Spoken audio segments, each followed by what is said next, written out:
Halo, kembali lagi bersama dengan saya. Kali ini kita akan mempelajari masih dari bab yang kedua, pengaruh interaksi sosial terhadap kehidupan sosial dan kebangsaan, materi IPS kelas 8. Tetapi kali ini kita akan membahas mengenai konflik dan integrasi dalam kehidupan sosial. Oke, yang pertama, kita akan membahas mengenai konflik di dalam kehidupan sosial. Tetapi sebelum kita masuk ke dalam materi ini lebih dalam, mari kita lihat apa sih pengertian dari konflik. Nah, setelah kalian mendengarkan kata konflik, apa yang terlintas di dalam pikiran kalian? Apakah percekcokan, perselisihan, atau bahkan pertengkaran? Ya, benar sekali. Konflik umumnya yang kita ketahui itu adalah sesuatu yang terjadi, misalnya percekcokan, perselisihan, atau pertengkaran. Nah, di sini kita akan melihat pengertian konflik dari beberapa para ahli. Yang pertama, seorang ahli yang bernama Surjono Sukanto. Dia beranggapan bahwa konflik itu adalah pertentangan atau pertikaian, yaitu suatu proses individu atau kelompok yang berusaha memenuhi tujuannya dengan jalan menantang pihak lawan disertai ancaman dan kekerasan. Kemudian, tokoh yang kedua adalah Lewis A. Coser, di mana dia beranggapan bahwa konflik itu adalah perjuangan mengenai nilai atau tuntutan atas status, kekuasaan, dan sumber daya yang bersifat langka dengan maksud menetralkan, mencederai, atau melenyapkan lawan. Kemudian, yang ketiga, yaitu dari John Lewis Gillin dan John Philip Gillin. Mereka beranggap bahwa konflik itu adalah sebagai bagian dari proses interaksi sosial manusia yang saling berlawanan. Oke, nah jadi setelah kalian mendengarkan pengertian konflik dari beberapa para ahli, saya kasih waktu kepada kalian kurang lebih 1 menit. 1 menit, silahkan tulis di kolom komentar. Menurut kalian, apa sih konflik itu dari sudut pandang kalian? Silahkan buatlah pengertian konflik menurut pandangan kalian berdasarkan pendapat para ahli ini. Oke, yang berikutnya kita lihat apa saja faktor-faktor yang menjadi penyebab konflik itu. Nah, kita tahu bahwa konflik itu lahir dari kenyataan akan adanya perbedaan, misalnya jasmani, kebudayaan, kebutuhan, kepentingan, atau pola perilaku antar individu atau kelompok dalam masyarakat. Nah, jadi mari kita lihat apa saja sih faktor-faktor penyebab dari konflik itu. Nah, jadi hampir tidak pernah kita temukan bahwa suatu masyarakat itu hidup tanpa adanya konflik, baik antar anggotanya maupun antar kelompok masyarakat. Konflik ini dapat terjadi apabila seseorang atau sekelompok memiliki upaya dalam mencapai tujuan itu terhalangi. Nah, jadi kita ingat bahwa Surjono Sukanto dia mengemukakan ada 4 faktor yang menyebabkan terjadinya konflik di dalam kehidupan bermasyarakat. Kita lihat, faktor yang pertama yang menyebabkan terjadinya konflik adalah perbedaan individu. Kenapa sih perbedaan individu ini menjadi faktor penyebab konflik? Kita tahu setiap manusia itu adalah individu yang berbeda dan unik, memiliki pendirian dan perasaan yang berbeda dengan orang lain. Nah, coba kamu perhatikan diri kamu sendiri dan teman-teman sekelasmu. Tentu pasti ada perbedaan kepribadian kan, termasuk perbedaan pendirian. Nah, jadi perbedaan pendirian ini yang dapat menjadi faktor penyebabnya terjadinya konflik. Contohnya, kamu dan beberapa teman berpendirian bahwa ketika belajar bersama, suasana harus tenang. Sementara itu, teman-teman kelompokmu yang lain berpendirian bahwa belajar sambil mendengarkan musik justru membantu dalam belajar. Nah, jadi perbedaan pandangan seperti ini terkadang bisa menimbulkan konflik antar teman. Nah, ini adalah contoh dari perbedaan individu. Ada yang bisa belajar dengan keadaan tenang, ada juga yang bisa belajar dalam keadaan bukan ribut, maksudnya diiringi musik dan lain-lain. Kemudian, faktor yang kedua adalah perbedaan kebudayaan. Kenapa sih perbedaan kebudayaan bisa menjadi faktor penyebabnya konflik? Nah, jadi kepribadian seseorang ini sedikit banyak dibentuk oleh kelompoknya. Orang dibesarkan di dalam lingkungan yang berbeda-beda, dengan budaya yang berbeda-beda pula, sehingga cenderung terpengaruh pada pola pemikiran dan pendirian yang ada di dalam kelompoknya. Nah, jadi secara sadar ataupun tidak, hal ini dapat menyebabkan yang namanya pertentangan. Contohnya, anak yang dibesarkan di dalam masyarakat yang menjunjung tinggi nilai kesopanan akan cenderung bersikap sopan ketika bertemu atau berbincang dengan orang lain. Sebaliknya, anak yang dibesarkan dalam masyarakat yang tidak memperdulikan nilai kesopanan akan cenderung mengabaikan kesopanan ketika bertemu dengan ataupun berbincang dengan orang lain. Nah, dari sini kan terlihat bahwa contoh perbedaan kepribadian seseorang ini cenderung tergantung dari kebudayaan yang menjadi latar belakang pembentukan dan perkembangan kepribadian orang tersebut. Perbedaan kepribadian individu ini adalah akibat dari pola kebudayaan yang berada, yang berbeda seperti itu terkadang menjadi penyebab terjadinya konflik antar masyarakat. Kemudian yang ketiga adalah perbedaan kepentingan. Kenapa perbedaan kepentingan ini menjadi faktor penyebab konflik? Nah, jadi kita tahu bahwa setiap orang di dalam kelompok ini memiliki kepentingan yang berbeda-beda. Adanya perbedaan kepentingan ini merupakan faktor lain penyebab konflik atau pertentangan. Kepentingan itu dapat menyangkut kepentingan politik, ekonomi, sosial, dan budaya. Contohnya seperti apa? Contohnya itu adalah perbedaan kepentingan di dalam memanfaatkan hutan. Tokoh masyarakat setempat melihat hutan itu adalah sebagai bagian dari kebudayaan mereka sehingga tidak boleh ditebang. Tetapi di sini petani menebang hutan untuk membuat kebun atau ladang. Sedangkan dari sudut pandang pengusaha, melihat hutan itu adalah sebagai peluang bisnis, kemudian menebang-nebang pohon di hutan lalu dijual untuk mendapatkan uang. Adapun bagi pecinta lingkungan, hutan itu adalah bagian penting dari lingkungan sehingga harus dilestarikan. Nah, jadi perbedaan kepentingan antara individu atau antar kelompok seperti contoh yang sudah kita sebutkan, ini dapat menimbulkan konflik sosial di dalam masyarakat. Kemudian, yang berikutnya adalah perubahan sosial. Mengapa perubahan sosial juga menjadi penyebab konflik?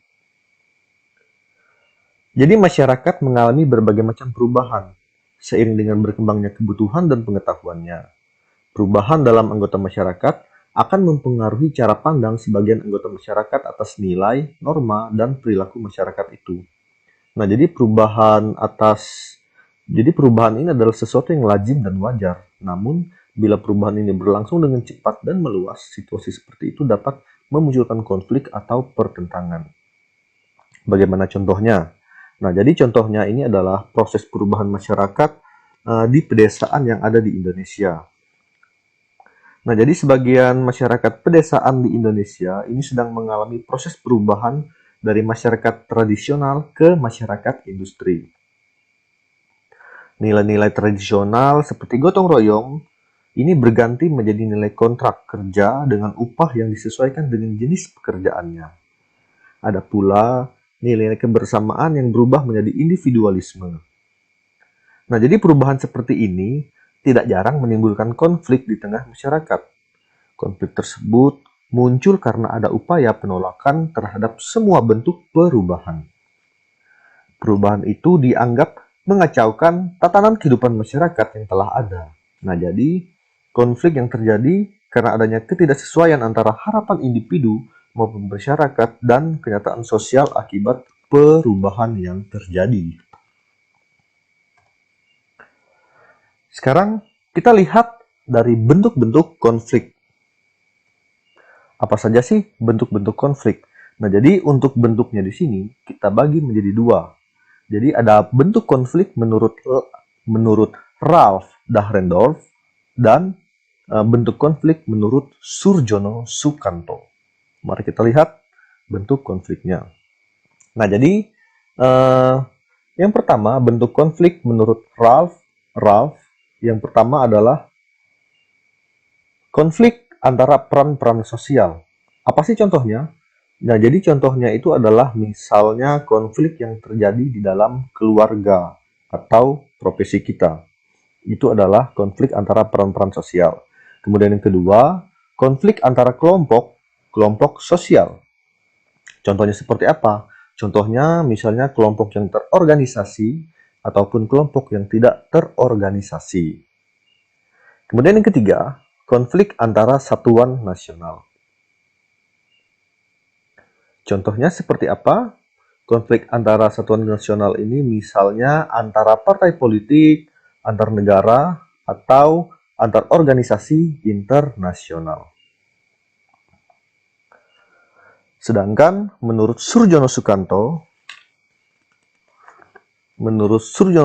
yang pertama adalah konflik pribadi. Konflik pribadi ini terjadi antara dua individu atau lebih karena perbedaan pandangan dan sebagainya. Kemudian yang kedua adalah konflik rasial. Konflik rasial ini umumnya timbul akibat perbedaan ras. Umumnya, konflik ini terjadi di dalam masyarakat dengan salah satu ras yang menjadi kelompok mayoritas. Contohnya, konflik antara orang kulit hitam dan kulit putih di Afrika Selatan. Kemudian, yang ketiga, yaitu konflik antara kelas-kelas sosial. Nah, jadi konflik ini umumnya disebabkan adanya perbedaan kepentingan. Contohnya, akibat perbedaan kepentingan antara buruh dan majikan. Kemudian, yang keempat adalah konflik politik. Jadi, konflik ini terjadi akibat perbedaan kepentingan atau tujuan politisi seseorang atau kelompok. Contohnya, konflik antar partai politik di dalam sebuah negara. Kemudian, yang kelima, itu adalah konflik internasional. Konflik ini umumnya terjadi karena perbedaan kepentingan yang kemudian berpengaruh pada kedaulatan negara. Contohnya, konflik antara satu negara dalam menguasai suatu wilayah eksplorasi minyak bumi di daerah perbatasan. Nah, jadi saya kasih tugas lagi untuk kalian. Silahkan kalian cari contoh-contoh konflik yang terjadi di dalam masyarakat sesuai dengan pendapat dari dua ahli ini. Silahkan tulis di kolom komentar. Oke, kita lanjutkan ke situasi pemicu konflik. Apa sih yang menjadi situasi pemicu konflik? Ada banyak sekali situasi yang menjadi pemicu konflik. Nah, kita lihat yang pertama. Yang pertama adalah konflik dengan orang tua sendiri. Konflik terjadi akibat ketidakserasian perilaku anak dan harapan orang tua. Contohnya, orang tua berharap anaknya masuk ke fakultas kedokteran, namun sang anak tidak mengikuti kehendak orang tuanya dan lebih memilih fakultas psikologi yang lebih ia sukai. Kemudian yang kedua, yaitu konflik dengan anak. Konflik dengan anak-anak sendiri. Konflik ini terjadi sebagai reaksi orang tua atas perilaku anak yang tidak sesuai dengan harapannya. Umumnya, orang tua cenderung memberikan tanggapan berlebihan atas pembangkangan anak. Contoh, tanggapan orang tua adalah menghukum anak dan mengurangi hak-hak mereka. Apabila anak memberikan reaksi negatif atas tanggapan orang tua tersebut, maka akan timbullah konflik. Kemudian, yang ketiga adalah konflik dengan keluarga. Konflik ini dapat terjadi dalam seluruh perkembangan seseorang. Pada masa kanak-kanak dan remaja, seseorang dapat berkonflik dengan kakek, nenek, paman, bibi, ataupun saudara yang ikut di dalam proses sosialisasinya. Kemudian pada masa dewasa, ia dapat saja berkonflik dengan mertua ataupun keluarga suami atau istri. Ia juga dapat berkonflik dengan saudara sendiri, misalnya mengenai pembagian warisan. Kemudian, yang keempat adalah konflik dengan orang lain. Konflik ini dapat timbul dalam hubungan sosial dengan teman, tetangga, rekan kerja, dan orang lain di lingkungan. Konflik dapat timbul akibat perbedaan pendirian atau pandangan mengenai suatu hal. Lanjut, yang kelima, konflik dengan suami atau istri. Konflik ini umumnya timbul akibat berbagai kesulitan yang dihadapi dalam perkawinan, seperti persoalan ekonomi atau cara mendidik anak. Yang berikutnya adalah konflik di sekolah. Konflik di sekolah antara lain tidak dapat mengikuti pelajaran, tidak lulus ujian, persoalan antara guru dan murid, ataupun persoalan antara teman-teman sebaya di kelas. Kemudian yang ketujuh, konflik dalam pemilihan pekerjaan. Konflik dalam pekerjaan dapat berupa konflik yang timbul dari pekerjaan itu sendiri. Misalnya, pekerjaan tampak membosankan atau terlalu berat.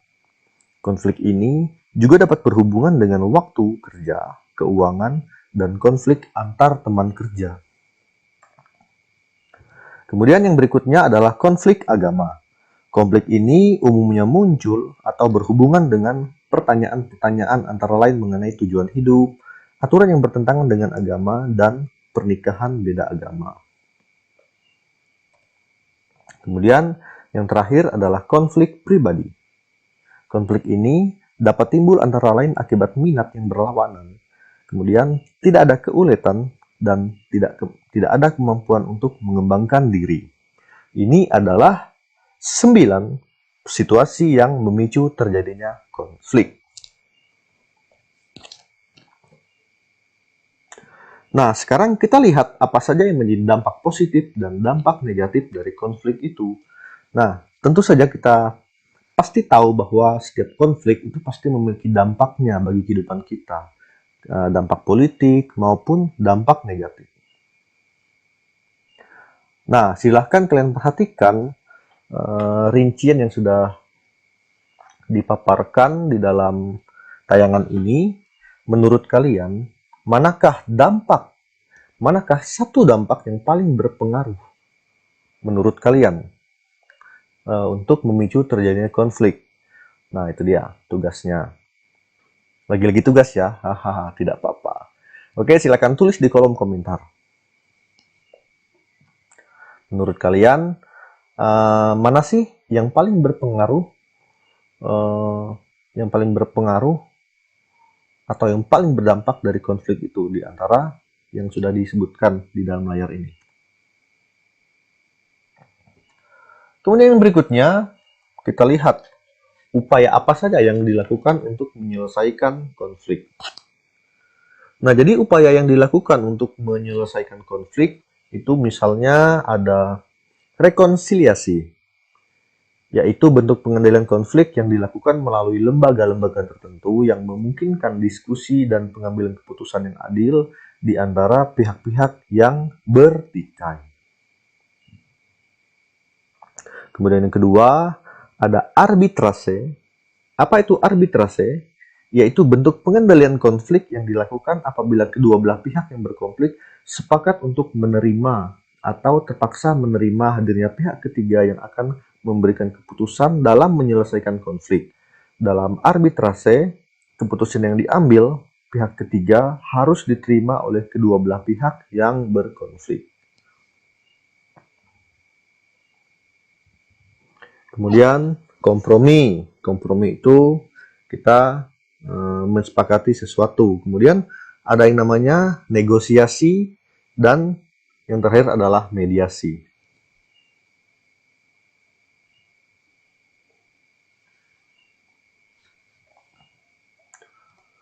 Oke, kita lanjutkan ke bagian yang kedua, yaitu integrasi dalam kehidupan sosial. Nah, kita lihat apa sih yang menjadi pengertian dari integrasi sosial. Yang pertama, kita lihat dulu pengertian dari integrasi. Menurut Kamus Besar Bahasa Indonesia, integrasi itu adalah pembaharuan hingga menjadi kesatuan yang utuh atau bulat. Nah, jadi istilah pembaharuan tersebut mengandung arti masuk ke dalam, menyesuaikan, menyatu, atau melebur sehingga menjadi seperti satu. Nah, dengan demikian, integrasi ini merujuk pada masuk, menyesuaikan, atau meleburnya dua atau lebih yang berbeda sehingga menjadi seperti satu. Nah, jadi dari uraian tersebut, kita bisa lihat, kita bisa ambil kesimpulan tentang pengertian dari integrasi sosial. Nah, jadi integrasi sosial itu adalah proses penyesuaian unsur-unsur yang berbeda dalam masyarakat sehingga menjadi satu kesatuan. Nah, jadi unsur-unsur yang berbeda tersebut dapat meliputi perbedaan kedudukan sosial, perbedaan ras, perbedaan etnik, perbedaan agama, perbedaan bahasa, perbedaan kebiasaan, perbedaan sistem nilai, dan perbedaan norma. Nah, sekarang kita lihat syarat-syarat terjadinya integrasi sosial. Apa sih yang menjadi syarat-syarat terjadinya integrasi sosial? Nah, kita lihat di sini. Ada seorang tokoh yang bernama William F. Cockburn dan Meyer Minkoff, di mana mereka beranggapan bahwa syarat-syarat terjadinya integrasi sosial itu ada 3. Yang pertama adalah di mana anggota masyarakat menyadari kebutuhan untuk saling mengisi. Nah, jadi anggota-anggota masyarakat ini merasa bahwa mereka berhasil saling mengisi kebutuhan-kebutuhan mereka. Hal itu berarti kebutuhan fisik dan sosialnya dapat dipenuhi oleh sistem sosial mereka. Nah, jadi terpenuhinya kebutuhan-kebutuhan tersebut menyebabkan setiap anggota masyarakat saling menjaga keterikatan antara satu dengan yang lainnya. Kemudian yang kedua adalah masyarakat berhasil menciptakan konsensus. Konsensus berarti kesepakatan. Nah, jadi di sini masyarakat berhasil menciptakan kesepakatan atau konsensus bersama mengenai norma dan nilai-nilai sosial yang dilestarikan dan dijadikan pedoman di dalam berinteraksi antara satu dengan yang lain, termasuk menyepakati hal-hal yang dilarang menurut kebudayaannya. Kemudian yang ketiga adalah norma dan nilai sosial berlaku cukup lama, tidak berubah, dan konsisten. Oke, itu adalah 3 syarat-syarat integrasi sosial. Kemudian yang ke C, yaitu bentuk-bentuk integrasi sosial. Nah, jadi ada 3 bentuk integrasi sosial. Nah, di sini integrasi sosial. Oke, yang pertama adalah integrasi normatif.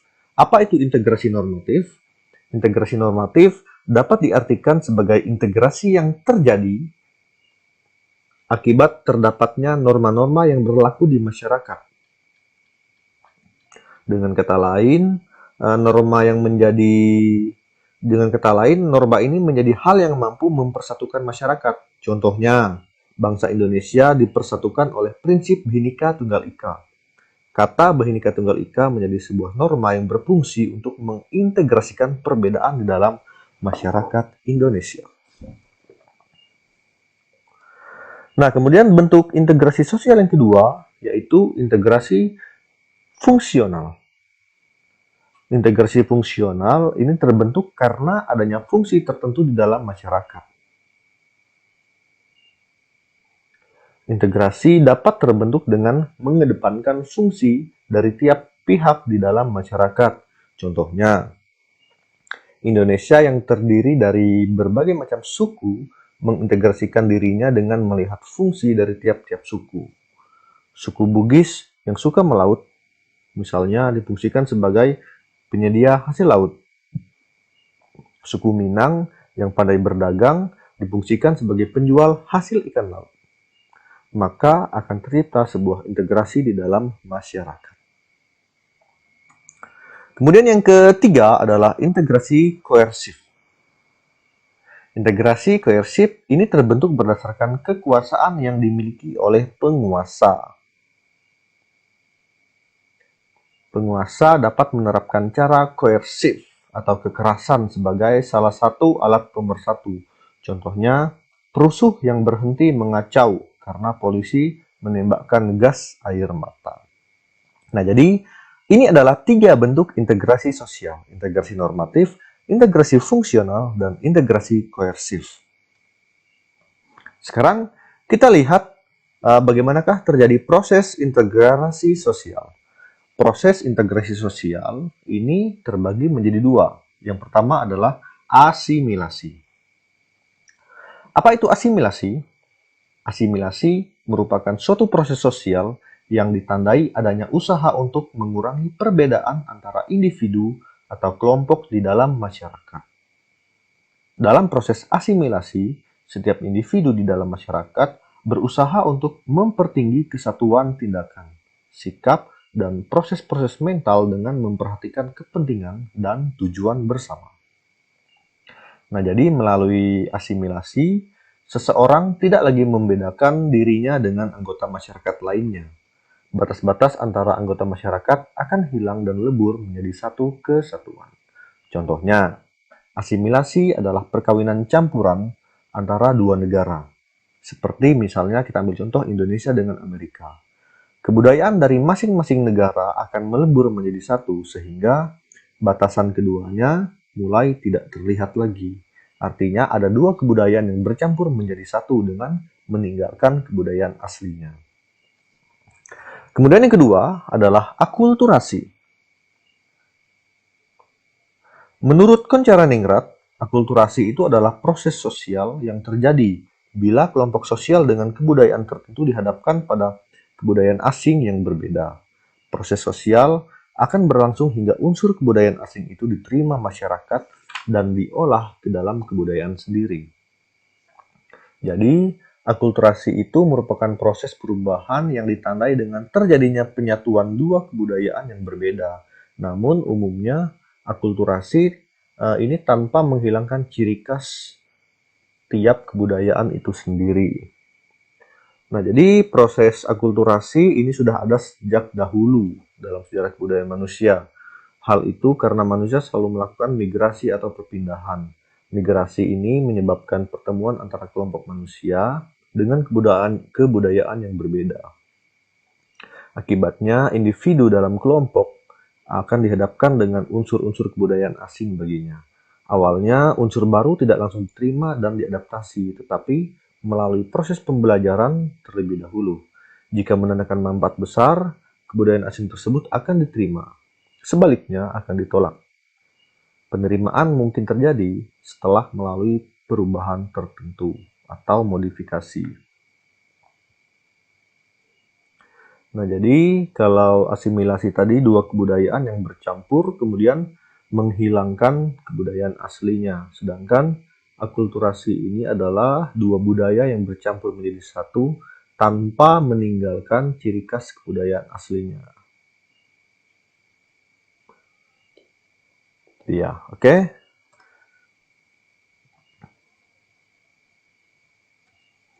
Yang terakhir, bagian E adalah faktor pendorong integrasi sosial.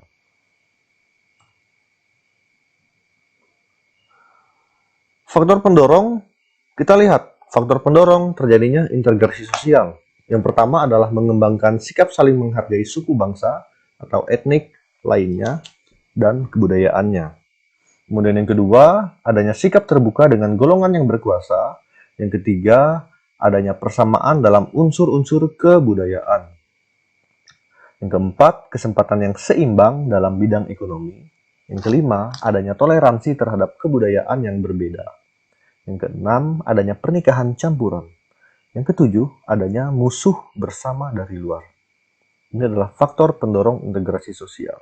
Sedangkan faktor penghambatnya adalah kondisi masyarakat yang terisolasi, kemudian pengetahuan masyarakat yang rendah, dan perasaan superior kelompok tertentu. Nah, jadi ini adalah faktor-faktor pendorong dan penghambat dari integrasi sosial. Oke, sekian dan terima kasih mengenai materi ini.